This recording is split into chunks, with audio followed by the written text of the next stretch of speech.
Imaginez-vous assis dans une pièce que vous connaissez parfaitement. Par la fenêtre pénètre une lumière douce qui danse avec grâce sur les murs.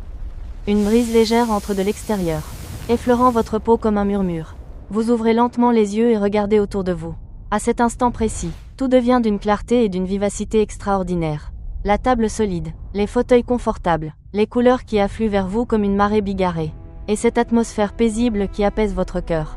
Mais vous êtes-vous déjà arrêté, ne serait-ce qu'un court instant, pour écouter votre propre respiration, ce lent et régulier mouvement de montée et de descente? Vous êtes-vous alors demandé, ce que je vois et ressens est-il réellement la totalité de la vérité de cet univers infiniment vaste? Nos sens, ces yeux perçants qui captent la lumière éclatante, ces oreilles sensibles qui perçoivent les sons, cette peau qui ressent la caresse du vent léger, sont-ils vraiment des guides fiables vers le monde véritable? Ou bien ne sont-ils que de magnifiques illusions tissées par notre esprit lui-même?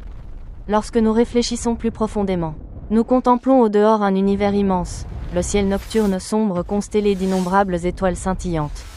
Les cieux bleus et limpides au-dessus de montagnes majestueuses. Tout cela reflète ce que nous sommes en tant qu'êtres humains, les choix que nous faisons chaque jour et le monde que nous construisons. Pourtant, ces choix nous reviennent parfois comme un miroir qui éclaire les recoins cachés de notre âme. Ouvrez maintenant un peu votre cœur et laissez entrer une pensée vertigineuse. La réalité dans laquelle nous vivons et respirons pourrait n'être qu'une illusion extrêmement sophistiquée. Un tissu artistique composé de fils invisibles que notre cerveau tisse avec maîtrise. Cela peut sembler appartenir au domaine de la science-fiction fascinante, où le héros plonge dans une autre dimension. En réalité, cette idée précise se trouve au centre des recherches révolutionnaires du psychologue cognitif Donald Hoffman. Avec une passion ardente et des yeux brillants d'enthousiasme, il a consacré des décennies de sa vie à explorer les mystères de l'esprit humain. Ses travaux ont non seulement transformé fondamentalement notre conception de la perception, mais ont également suscité d'intenses débats en philosophie, en intelligence artificielle et dans de nombreux autres domaines. Les penseurs qui se demandent si les machines pourront un jour, voir, véritablement comme les êtres humains ont été profondément influencés. Jusqu'en l'an 2025. Les idées de Hoffman n'ont cessé d'évoluer et trouvent aujourd'hui des applications concrètes dans des technologies émergentes. Notamment dans les communications hyperspatiales entre appareils ou dans la modélisation de la perception qui relie l'humain et la machine d'une manière jusqu'alors inimaginable. Les études les plus récentes de cette année intègrent sa théorie de l'interface dans des systèmes d'intelligence artificielle. En particulier dans des algorithmes fondés sur les avantages évolutionnaires en matière de survie. Cela rend la perception de l'environnement par les véhicules autonomes nettement plus efficace et plus sûre, les modèles les plus avancés de 2025. Développés par des équipes chez Tesla, Waymo et d'autres laboratoires, utilisent explicitement des architectures inspirées de la « Fitness Beating Perception » de Hoffman pour réduire la charge computationnelle tout en maximisant la sécurité. Ces applications illustrent parfaitement comment la vision de Hoffman, selon laquelle la perception n'est pas une reproduction fidèle de la réalité mais un outil au service de la survie, ouvre la voie à des innovations technologiques révolutionnaires.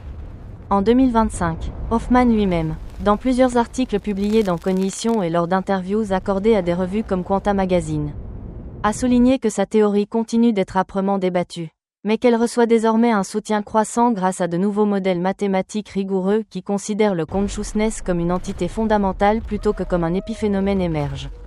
Ces modèles, notamment ceux développés en collaboration avec des physiciens théoriciens comme Chris Fields, reposent sur des structures géométriques hors espace-temps et ont été validés par des simulations à grande échelle sur des supercalculateurs.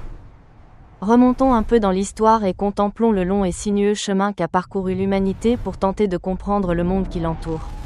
À l'époque préhistorique, nos ancêtres se tenaient sur d'immenses plaines, levaient les yeux vers l'horizon infini et étaient absolument convaincus que la Terre était un disque plat. Cela leur paraissait évident. Le vent caressait les étendues herbeuses. Le soleil se levait et se couchait avec régularité. Le sol semblait solide sous leurs pieds. Puis vint le mathématicien grec antique Pythagore. Avec un esprit clair et tranchant, il démontra mathématiquement que la Terre est une sphère parfaite en rotation. Nos anciennes certitudes s'effondrèrent comme des nuages après l'orage. Cela ouvrit la porte à des connaissances plus profondes sur l'univers.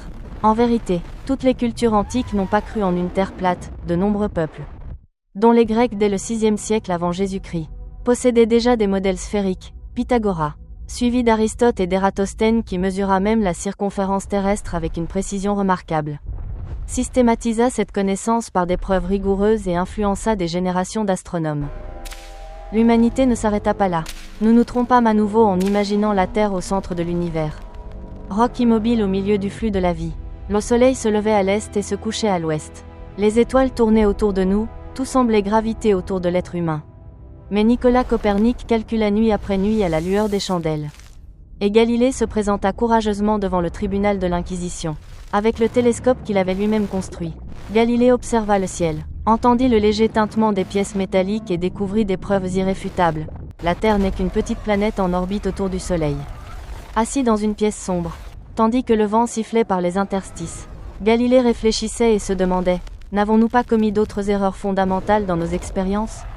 D'une main tremblante, il nota que le goût sucré des fruits mûrs, le parfum des fleurs épanouies, les couleurs éclatantes de l'arc-en-ciel, toutes ces qualités n'existent que dans notre conscience. Sans être vivant pour les percevoir, elles disparaissent complètement. Imaginez cet instant intense, Galilée sent la froideur du papier et de la plume. Son cœur bat la chamade devant l'audace de ses pensées, peut-être avons-nous tout compris de travers depuis le début. En 1633, Galilée fut condamné et placé en résidence surveillée. Cela n'a en rien diminué son héritage, au contraire. Cela soulignait le conflit entre preuves empiriques et doctrines figées, un thème qui reste au cœur des débats scientifiques contemporains, notamment dans les discussions actuelles sur la reproductibilité des expériences et la résistance aux paradigmes établis. Aujourd'hui, les neuroscientifiques travaillent dans des laboratoires lumineux où bourdonnent des scanners cérébraux ultra performants et révèlent des faits stupéfiants. Environ un tiers du cortex cérébral, cette couche externe composée de milliards de cellules nerveuses qui dansent comme des lucioles, est exclusivement dédiée au traitement de l'information visuelle. À l'instant où vous ouvrez les yeux, des milliards de neurones et des billions de synapses s'éveillent comme une symphonie complexe. N'est-ce pas bouleversant ? Nous considérons la vision comme une opération simple, comparable à un vieil appareil photo qui capture en un clic la réalité objective. Il est vrai que l'œil possède des lentilles semblables à celles d'une caméra, projetant des images inversées sur la rétine où se trouvent environ 130 millions de photorécepteurs, l'équivalent d'un capteur de 130 mégapixels capable de saisir les détails les plus fins. Pourquoi alors un simple regard mobilise-t-il des milliards de neurones et des billions de synapses ? Les recherches les plus récentes jusqu'en 2025, notamment celles du Human Brain Project et du programme Brain Initiative, montrent que le cerveau traite l'information visuelle de façon progressive et hiérarchique. Depuis le cortex visuel primaire V1 jusqu'au R associatif supérieur, environ 90% de toutes les informations que nous recevons sont visuelles. Nous traitons une image 60 000 fois plus vite qu'un texte, et les contenus visuels sont retenus à 75%, contre seulement 10 à 20% pour le texte seul. Lors de conférences animées, les neuroscientifiques expliquent avec enthousiasme, ces neurones construisent en temps réel les courbes, les couleurs et les mouvements, la table en bois clair de votre chambre, les murs blancs, la lumière du soleil filtrant à travers les rideaux, vous croyez voir une photographie fidèle. Alors que le cerveau peint comme un maître artiste un chef-d'œuvre à partir d'esquisses vagues. Nous ne créons pas le monde entier d'un seul coup, mais seulement ce dont nous avons besoin à l'instant précis, lorsque vous vous concentrez sur le visage familier de l'être aimé et sur son sourire chaleureux. L'arrière-plan se dissout comme brume matinale. Ce traitement sélectif, appelé contrôle de l'attention, résulte de la coopération entre le cortex visuel et les lobes frontaux. Les imageries par résonance magnétique fonctionnelle révèlent des styles perceptifs individuels à travers des patterns d'activation différents. Imaginez la réalité comme une interface informatique raffinée que le cerveau a développée pour simplifier le monde extérieur complexe. C'est exactement le cœur de la théorie de Hoffman. Cette idée est à la fois provocante et exaltante, comme si l'on se tenait au bord d'une découverte majeure. Ces travaux suscitent des discussions passionnées en sciences cognitives, en philosophie et en physique. Des scientifiques assis autour de longues tables, contemplant la vapeur de leur café, débattent jusqu'au cœur de la nuit. Ils nous invitent à questionner la véritable nature de la réalité, comme à travers une porte ouvrant sur un jardin baigné de clair de lune. Hoffman et son équipe ont réalisé dans des laboratoires emplis du bourdonnement des ordinateurs des millions de simulations évolutionnaires. Ces modèles démontrent sans ambiguïté que la perception s'est développée pour maximiser les avantages de survie, et non pour révéler la vérité. Les résultats, publiés dans des revues à comité de lecture aussi prestigieuses que Psychological Review et Cognition, reposent sur des compétitions entre différentes stratégies perceptives dans des mondes virtuels. Selon Hoffman, l'immense complexité de la réalité se cache au-delà de nos capacités limitées. Telles des créatures abyssales étranges vivant dans l'obscurité totale. Notre perception n'est pas une représentation directe de la réalité objective. Comme nous l'avons toujours cru, nous regardons la pleine lune dans le ciel nocturne. Sentons le vent sur notre peau et restons convaincus que les objets physiques existent dans l'espace et le temps exactement tels que nous les voyons. Mais Hoffman explique avec chaleur et conviction, la sélection naturelle a façonné notre perception comme un outil au service du comportement adaptatif. Et non pour dévoiler la vérité complète, bien au contraire. Elle la dissimule souvent. La réalité est trop complexe pour notre cerveau limité. La théorie de l'interface compare la perception aux icônes d'un bureau d'ordinateur, des fictions utiles qui récompensent l'aptitude, fitness. Et non la vérité. Les algorithmes génétiques montrent que les organismes qui cherchent la vérité sont systématiquement éliminés par ceux qui se concentrent sur l'adaptation. Un exemple quotidien simple, que Hoffman affectionne et qui fait sourire, vous êtes assis devant votre ordinateur portable. Vos doigts courent sur le clavier frais pour rédiger un courriel à un ami. L'ordinateur traduit des tensions et des courants internes en symboles compréhensibles.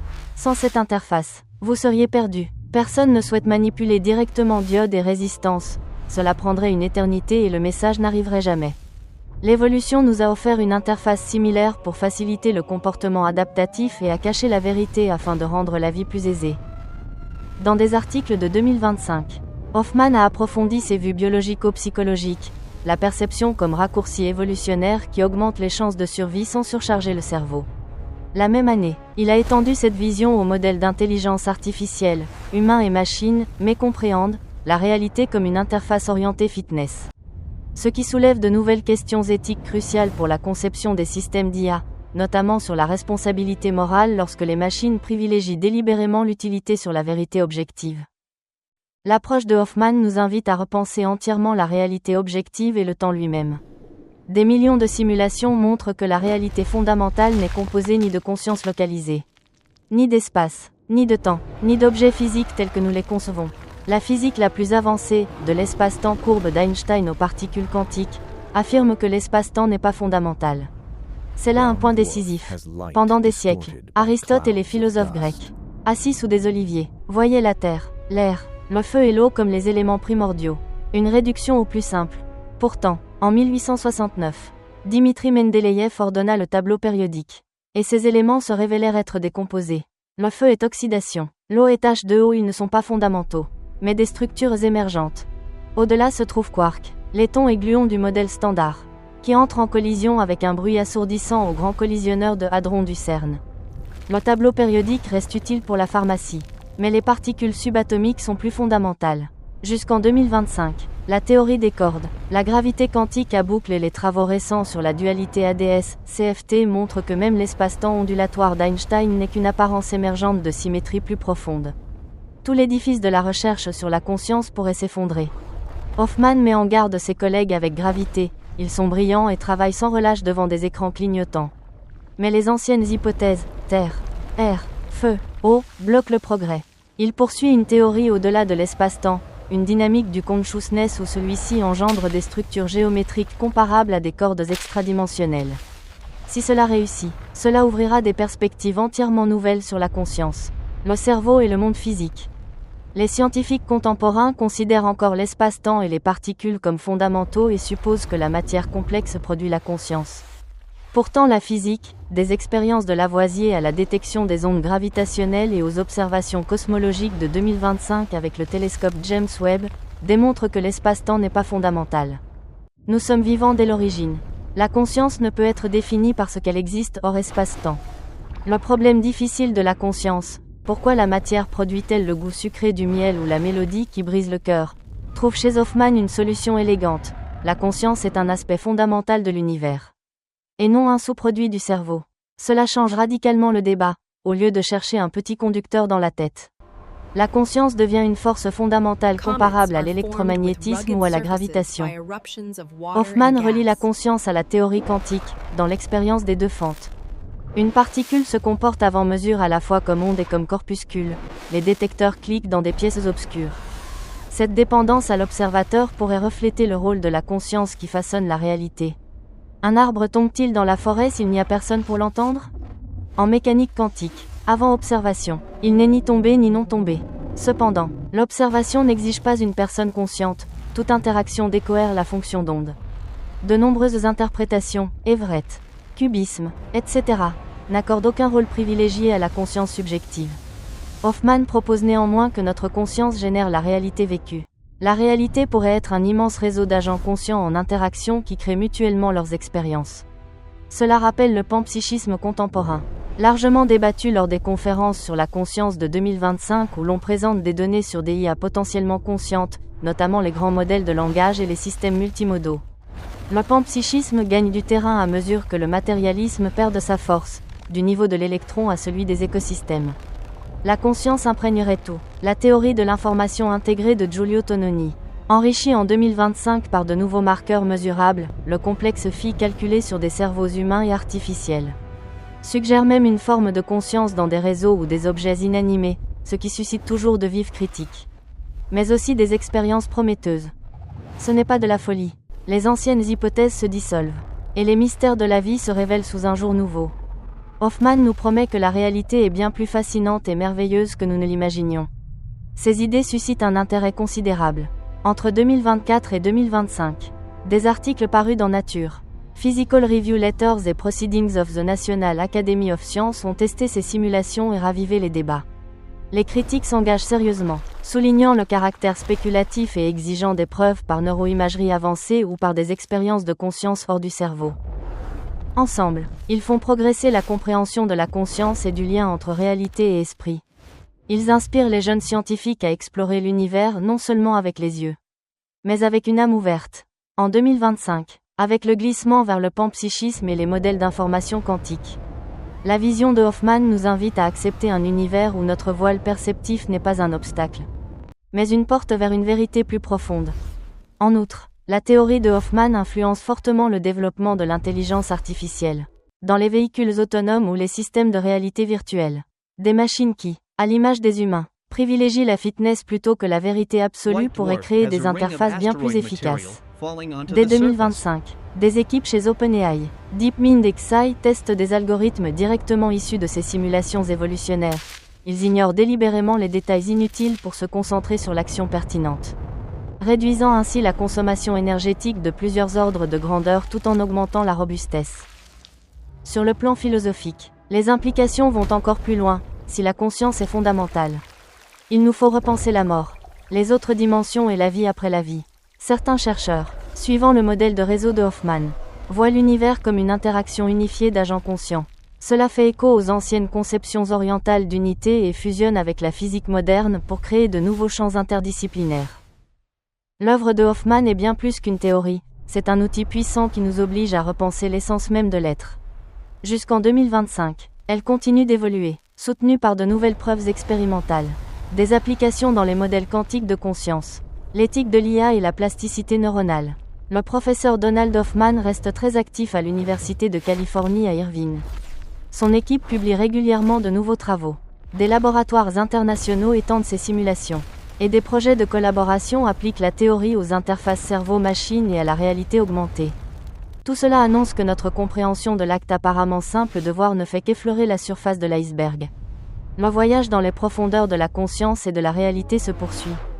Et il promet de transformer à jamais notre vision du monde.